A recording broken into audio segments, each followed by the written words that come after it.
In Genesis chapter 12, verse 1 through 4, it says, "Now the Lord said to Abram, 'Go from your country and your kindred and your father's house to the land that I will show you. Will make of you a great nation, and I will bless you and make your name great, so that you will be a blessing. I will bless those who bless you, and the one who curses you I will curse. And in you all the families of the earth shall be blessed.' So Abram went, as the Lord had told him, and Lot went with him. Abram was 75 years old when he departed from Haran." In John chapter 3, verse 1 through 10, it says, "Now there was a Pharisee named Nicodemus, a leader of the Jews. He came to Jesus by night and said to him, 'Rabbi, we know that you are a teacher who has come from God, for no one can do these signs that you do apart from the presence of God.' Jesus answered him, 'Very truly I tell you, no one can see the kingdom of God without being born from above.' Nicodemus said to him, 'How can anyone be born after having grown old? Can one enter a second time into the mother's womb and be born?' Jesus answered, 'Very truly, I tell you, no one can enter the kingdom of God without being born of water and spirit. What is born of the flesh is flesh, and what is born of the Spirit is spirit. Do not be astonished that I said to you, you must be born from above. The wind blows where it chooses, and you hear the sound of it, but you do not know where it comes from or where it goes. So it is with everyone who is born of the Spirit.' Nicodemus said to him, 'How can these things be?' Jesus answered him, 'Are you a teacher of Israel, and yet you do not understand these things?'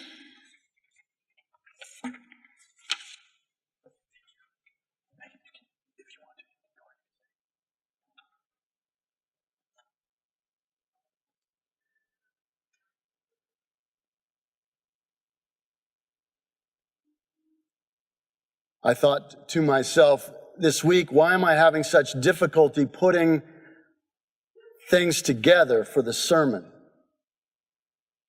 And then I read one of Bishop Olivedo's letters, which she's been posting and sending out, which read in part, "It has been 2 weeks since the vote at General Conference.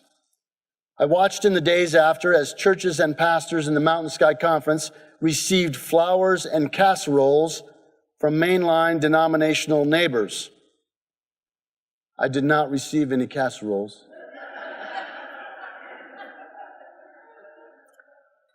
Nevertheless," she goes on, "a friend from San Francisco sent Robin, her wife, and me flowers.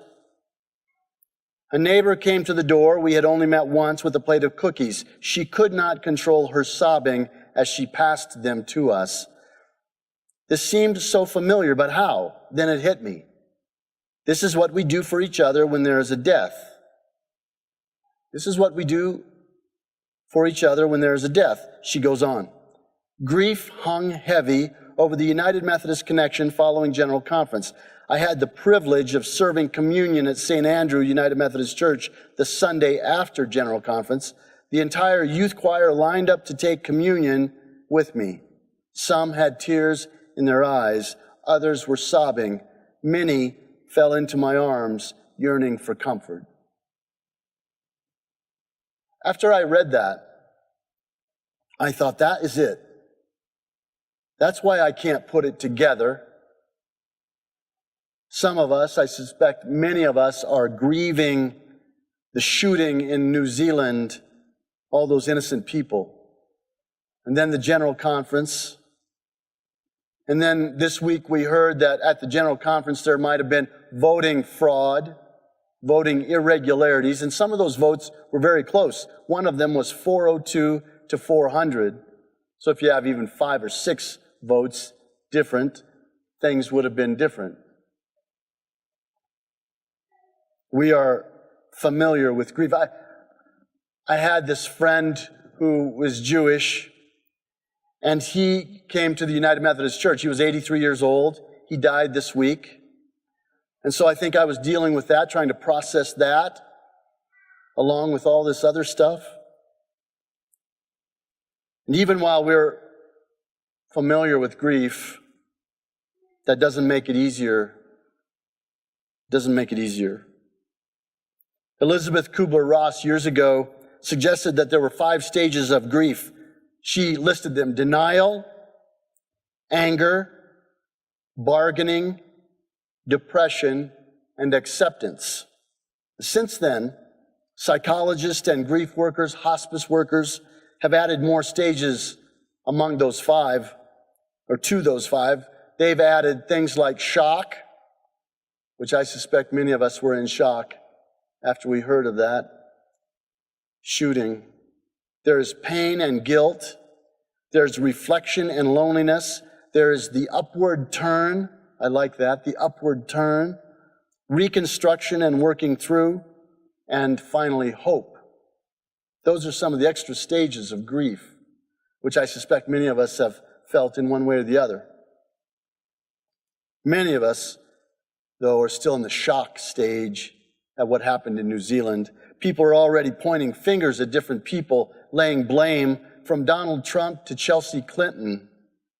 Some of us are in the reflection stage. How did we get to this place in the world? How did we get here? Not many have reached the upward turn or the reconstruction phases, but they will come. I'm sure of it. At one level or another, we're all dealing with loss. I read this piece this week that stuck with me. It said, the evidence is piling up that if you are a clergy person or a scholar of religion in the 21st century, and I would add a church person, part of your job description is understanding and combating white supremacy, whether or not you thought that was the business you were getting into. It's true. That's the business that we should be getting into. But I've not been good at it. I saw this photo a few months ago. It was posted on Instagram. It was a friend of mine. Her name's Marcia. She's from South Dakota, and so we had that connection. She went to the church that I was at in Arvada. I'd done her wedding a few years ago. She'd been divorced for a number of years, and then she found somebody. They got married. They invited me to dinner. I keep connected with her through Facebook and Instagram, those things. Anyway, the photo that she posted was of her 2 daughters. One was 14 and one was 16. They were both in dresses. It looked like they were going to go to a dance.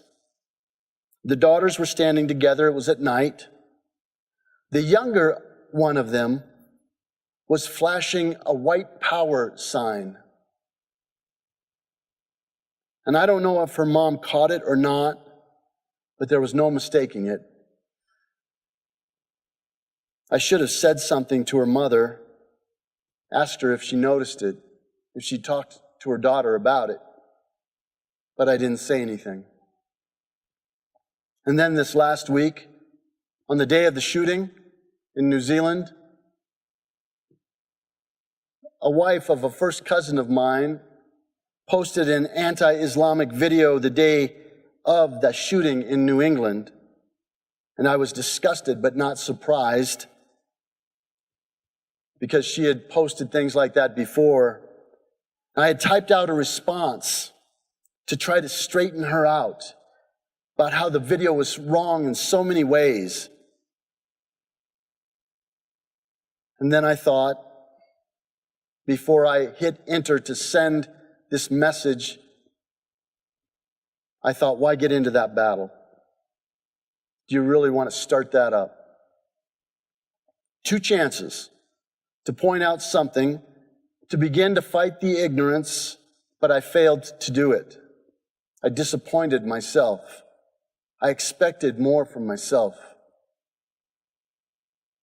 These expectations that we have for ourselves are hard to live up to, or others have for us. It's hard.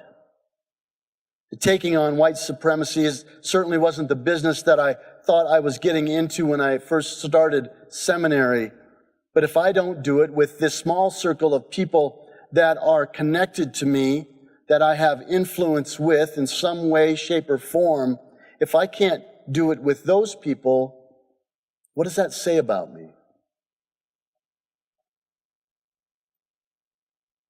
The story that Megan read about Abram in Genesis says that Abram was 75 years old. 75 years old. You find out later that he's comfortable, he's got family, land, assets. When you get to that stage in your life, at 75 years old, you are more settled than less settled. You expect to live out your life in the manner that you've become accustomed to, more or less. But Abram hears a message. Leave home and I'll make of you a great nation. Pack a suitcase for a place you haven't seen. Believe me and I'll show you. Well, how many people are going to do that at 75? Not many. And so I kept thinking about what expectations did Abram have for his life, about himself, about what God might have in store in the fourth quarter of his life. Abram couldn't have known what would unfold. In the book of John, there's this person, Nicodemus. He'd risen to the top of the religious ladder. He was a leader, it says. He went searching Jesus out at night. That is a clue for us. When we read the Bible and we see these little, it looks like an aside, but it's not really. There's a message in it. Nicodemus goes out at night. He doesn't do it in the day when others can see him go talk to this rebel, this rabble-rouser, this revolutionary. He goes at night instead to see Jesus. No one can know that Nicodemus goes to see Jesus because he doesn't want to lose his power and his prestige, his position in the temple. What was he expecting? I keep thinking about this. What was he expecting when he got up that morning? Who knows? Who knows how long he'd been thinking that I need to go talk to this Jesus person. And I don't know if Nicodemus had a wife or not, but maybe he did. And I think that the conversation might have gone this way. He says to his wife after dinner, I'm going to go have a little talk with this Jesus person. And then she responds, well, it's about time. You've been thinking about him for a long time. Why don't you go have a talk? Or maybe she says, what are you thinking? For crying out loud. But what follows after he goes to meet Jesus is this discussion back and forth. And Nicodemus is listening to Jesus and asking him questions. And there's a response back and forth, a dialogue. And there's that famous line about being born from above or being born again.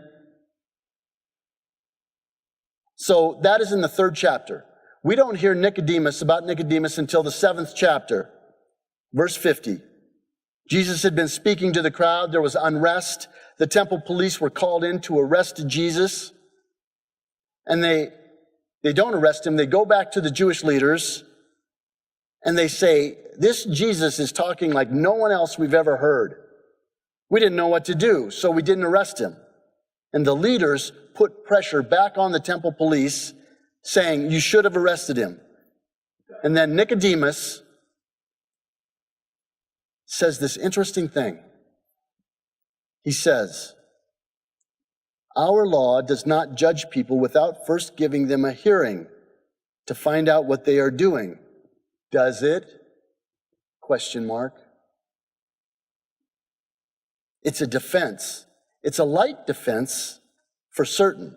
But still, Nicodemus is going up against the other leaders, and you can tell that because the response from the other leaders is this.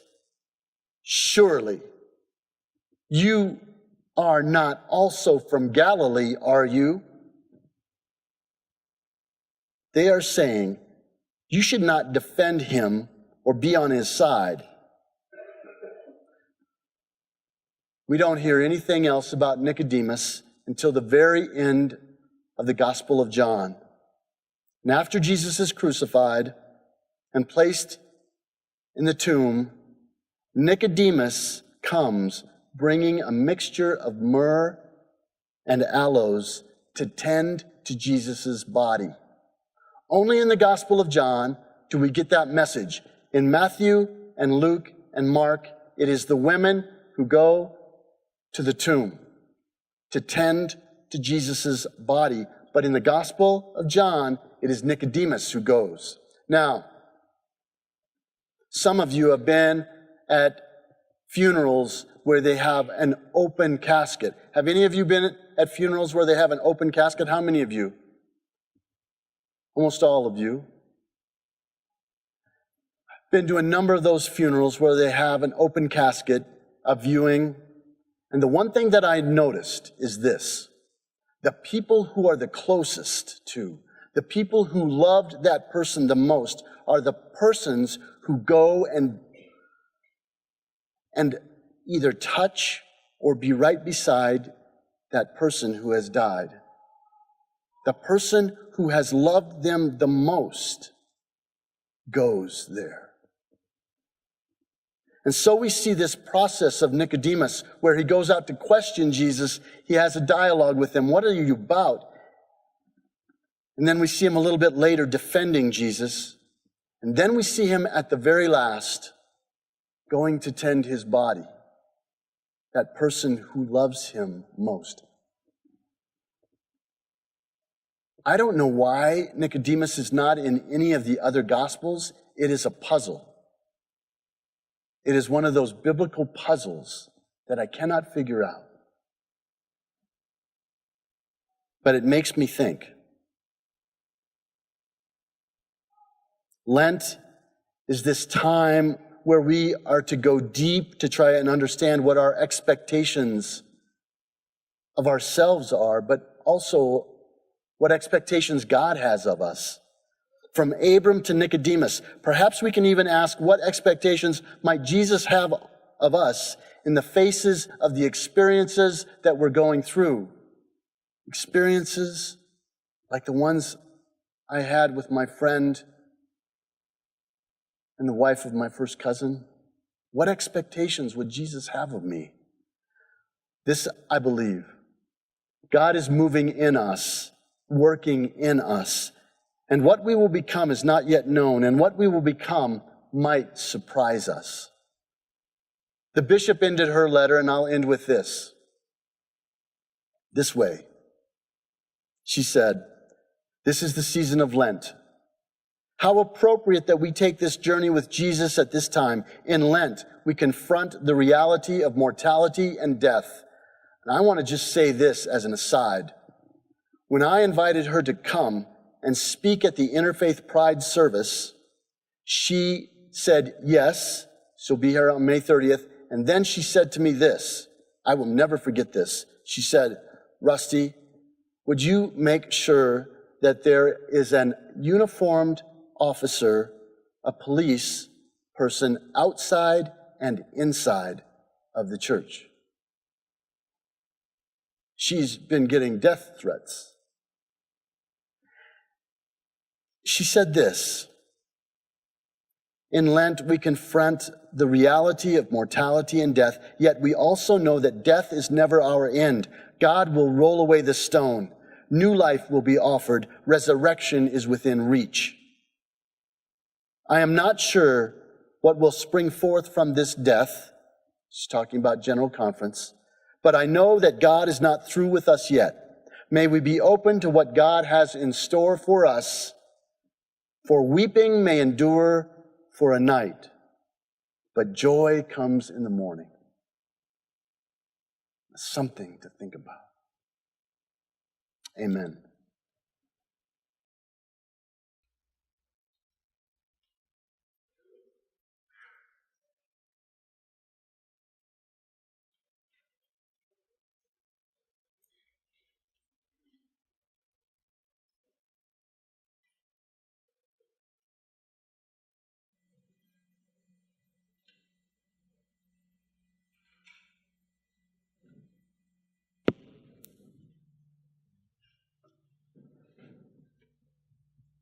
Good morning. Good morning. Philippians chapter 4, verse 13. I can do all things through Christ who strengthens me. 2 Corinthians chapter 5, verse 7. For we walk by faith, not by sight. This song is about how we go through highs and lows in life, but it is not our circumstances that show God's goodness. Life happens, and things don't always go our way. Regardless, our hope is that we finish strong, so we need to lift our praises to God higher.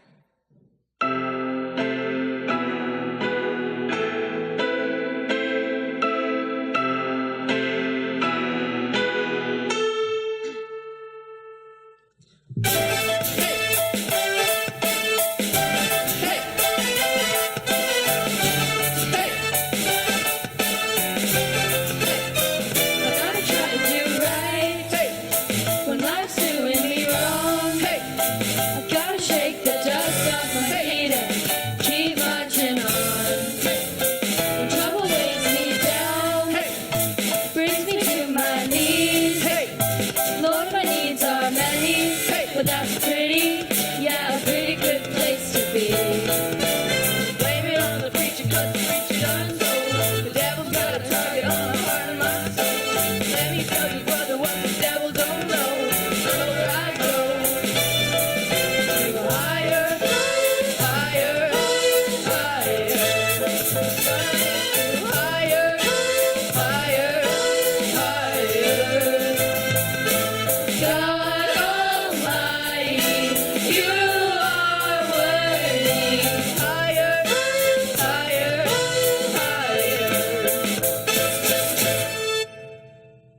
I may never get money, I may never have fame, but if I'm ever in the spotlight, I'll point it back your way.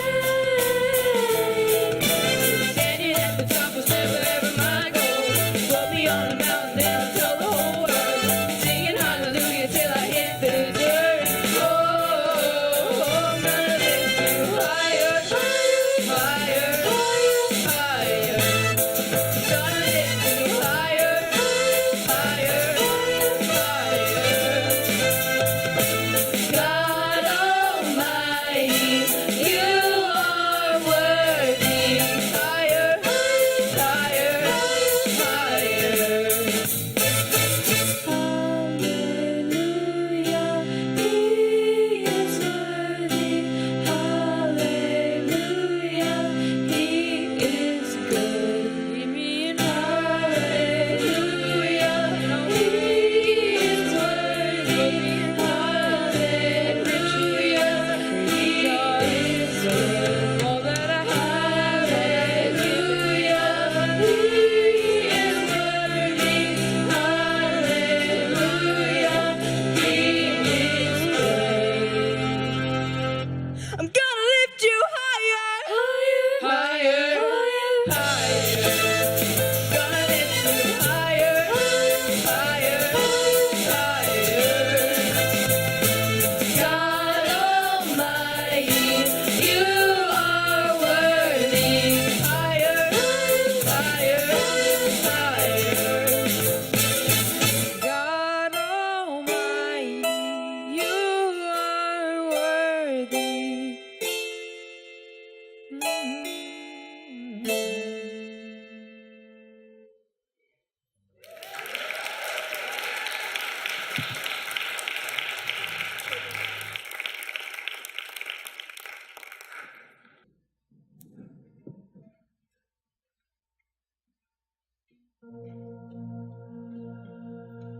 This song is about following Jesus wherever He calls us. It examines our intentions, obsessions, and dreams, and discovers that we aren't strong enough to make them come true.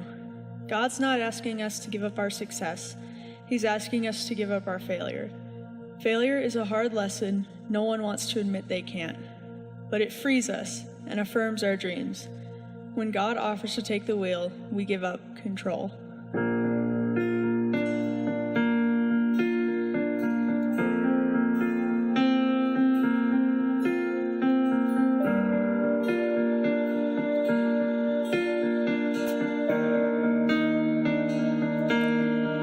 Here I am,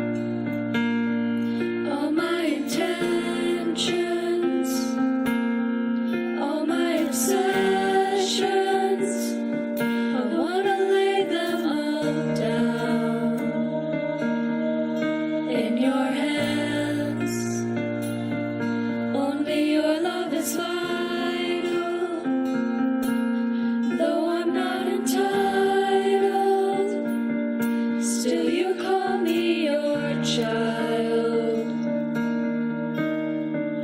God, you don't need me, but somehow you want me. Oh, how you love me.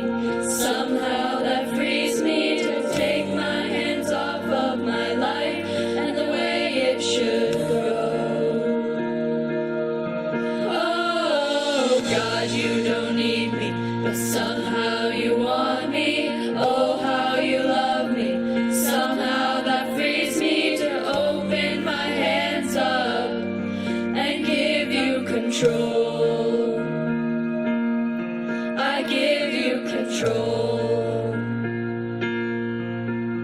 I've had plans shattered and broken, things I had hoped in fall through my hands. You have plans to redeem and restore me. You're behind and before me. Oh, help me believe. God, you don't need me, but somehow you want me. Oh, how you love me. Somehow that frees me to take my hands off of my life and the way it should go. Oh, God, you don't need me, but somehow you want me. Oh, how you love me. Somehow that frees me to open my hands up and give you control. Oh, you want me. Somehow you want me. The King of Heaven wants me.